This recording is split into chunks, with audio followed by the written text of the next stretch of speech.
लोग पूछते हैं, गर्भ में आत्मा कैसे आती है? यह प्रश्न साधारण नहीं है। यह प्रश्न तभी उठता है जब मनुष्य पहली बार अपने होने पर चकित होता है। अब तक वह जी रहा था, चल रहा था, कमाई कर रहा था, संबंध बना रहा था, लेकिन अचानक एक दिन भीतर से आवाज आती है, मैं आया कहाँ से? डॉक्टर कहते हैं गर्भ में भ्रूण बना।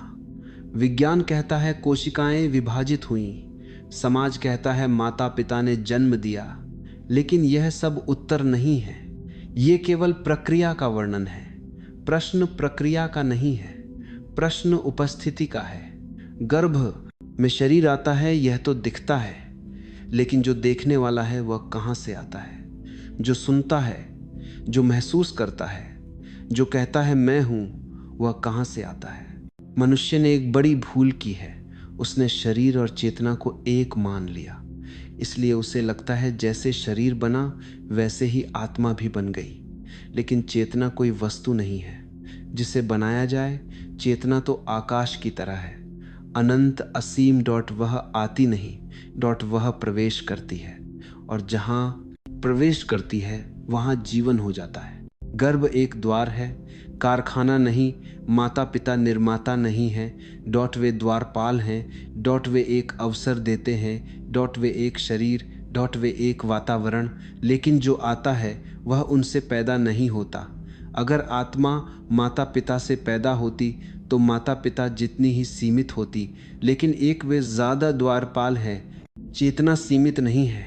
बच्चा कई बार माँ बाप से अधिक बुद्धिमान होता है, कई बार उनसे अधिक करुणामय, कई बार उनसे अधिक जागृत। यह कैसे संभव है? अगर वही चेतना वही से आई हो। तुम कहते हो बच्चा पैदा हुआ, लेकिन सच यह है कोई आया है, किसी ने प्रवेश किया है, किसी ने नया वस्त्र पहना है, पुराना उतारा है। यह पहला वस्त्र नहीं है और यह अंतिम भी नहीं होगा। लेकिन समाज ने तुम्हें यह सिखाया कि यह पहला जन्म है, क्योंकि अगर तुम जान है लो कि तुम पहली बार नहीं आए हो तो तुम डरना बंद कर दोगे। और जो डरना बंद कर देता है उसे कोई गुलाम नहीं मना सकता। अब अगला प्रश्न उठता है कि जो आया वह आया क्यों? अगर आत्मा पहले से है तो वह गर्भ में प्रवेश क्यों करती है? यहाँ समझने की बात यह है कि अस्तित्व ठहरा हुआ नहीं है, वह प्रवाह है। चेतना भी यात्रा करती है, लेकिन यह यात्रा रेल की तरह नहीं होती। यह यात्रा इच्छा की तरह होती है। जहाँ अधूरापन है वहीं गति है, जहाँ पूर्णता है वहाँ विश्राम है। आत्मा किसी मजबूरी में नहीं आती। कोई देवता उसे धक्का नहीं देता, कोई ईश्वर उसे भेजता नहीं। आत्मा स्वयं आकर्षित होती है। जैसे बीज मिट्टी को पहचान लेता है, जैसे प्यासा पानी को खोज लेता है, वैसे ही चेतना उस गर्भ की ओर खींचती है जहां उसके अनुभव पूरे हो सकते हैं। माता पिता का मिलन केवल शारीरिक घटना नहीं है, वह ऊर्जा का संगम है। और जहां ऊर्जा का संगम होता है वहां चेतना को द्वार दिखाई देता है। वह द्वार किसी योजना से नहीं खुलता, वह खुलता है सहजता से, अनजाने में। लेकिन जो प्रवेश करता है वह अनजान नहीं होता, वह बहुत पुराना यात्री है। इसलिए यह मत समझो कि तुम दुर्घटनावश पैदा हुए। दुर्घटना शरीर की हो सकती है, चेतना की नहीं।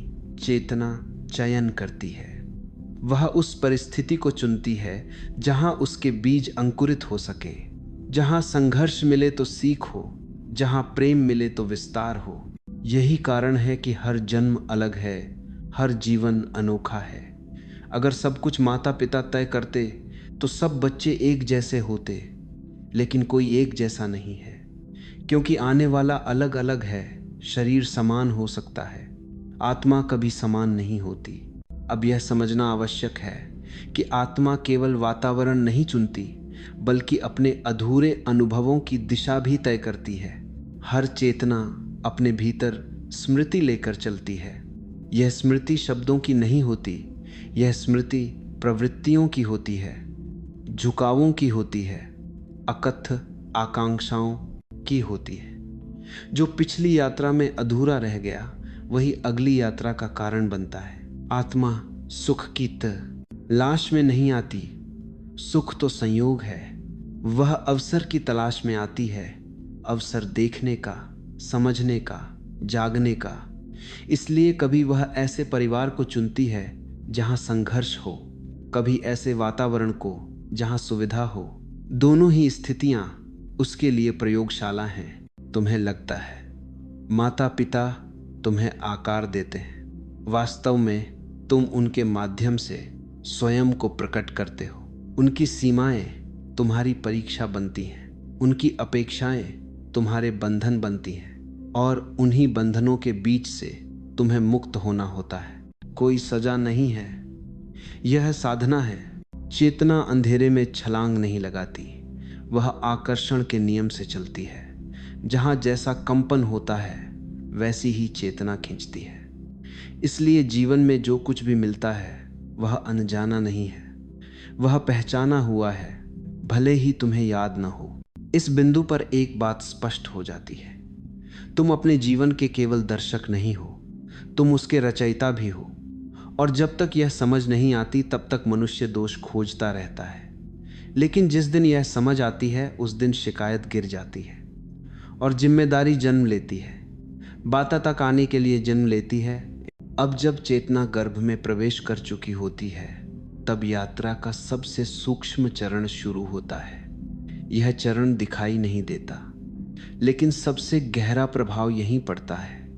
गर्भ में आत्मा सोई हुई नहीं होती, वह मौन में जागृत होती है। वह शब्द नहीं समझती, लेकिन तरंगे पहचानती है। वह तर्क नहीं पकड़ती, लेकिन भाव ग्रहण करती है।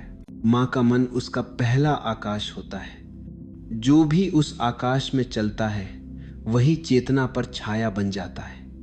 डर हो तो सिकुड़न बनती है, प्रेम हो तो विस्तार उतरता है, क्रोध हो तो कसाव आता है, शांति हो तो गहराई।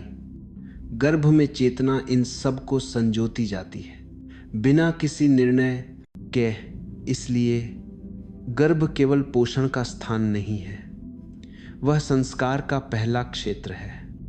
यहाँ आत्मा पहली बार शरीर की सीमाओं से परिचित होती है। वह पहली बार भार अनुभव करती है, पहली बार प्रतीक्षा सीखती है, पहली बार सहन करना जानती है। यहीं से जीवन का पहला पाठ शुरू हो जाता है। पुरानी परंपराएं इसे जानती थीं, इसीलिए वे गर्भ को पवित्र मानती थीं। हर शब्द, हर दृष्टि, हर भाव का ध्यान रखा जाता था, क्योंकि जो अभी आकार ले रहा है वह केवल मांस नहीं है, वह भविष्य की चेतना है। आधुनिक मनुष्य इस गहराई को भूल गया है।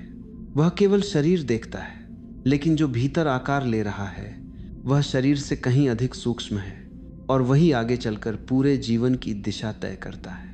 और फिर वह क्षण आता है जब बाहर की दुनिया उसे बुलाती है। जन्म केवल एक घटना नहीं है, यह एक झटका है, एक विस्मृति का आरंभ। जैसे ही चेतना देह की सीमाओं में पूरी तरह बंधती है वह अपने पूर्व विस्तार को खो देती है। यादें नहीं खोती बल्कि दब जाती हैं, गहराई में चली जाती हैं। यह भूल कोई त्रुटि नहीं है, यह व्यवस्था है। अगर चेतना सब कुछ याद रखकर जन्म ले तो जीवन बोझ बन जाएगा, सीख खेल नहीं रह जाएगी। इसलिए स्मृति ढक दी जाती है ताकि अनुभव ताजे लगे, ताकि हर संबंध नया लगे, ताकि हर पीड़ा पहली लगे और हर आनंद मौलिक प्रतीत हो। लेकिन विस्मृति के साथ एक बीज भी दिया जाता है, एक हल्की सी बेचैनी, एक अनाम प्यास जो मनुष्य को चैन से नहीं बैठने देती। वही प्यास उसे खोज की ओर ले जाती है, वही उसे पूछने पर मजबूर करती है कि मैं कौन हूं, क्यों हूं और कहां जा रहा हूं। जो इस प्यास को दबा देता है वह केवल जीवित रहता है, जो इसे सुन लेता है वह जागना शुरू करता है। ध्यान उसी जागरण की भाषा है, मौन उसी स्मृति की कुंजी है, और साक्षी भाव उसी रास्ते का द्वार है जहां से चेतना फिर अपने मूल से मिलने लगती है। तब समझ में आता है कि जीवन कोई सजा नहीं था, यह एक अवसर था, एक आमंत्रण था खुद को याद करने का। और जब यह याद लौट आती है तब जन्म और मृत्यु दोनों अर्थ खो देते हैं। तब केवल एक प्रवाह रह जाता है, शांत, सचेत, अनंत।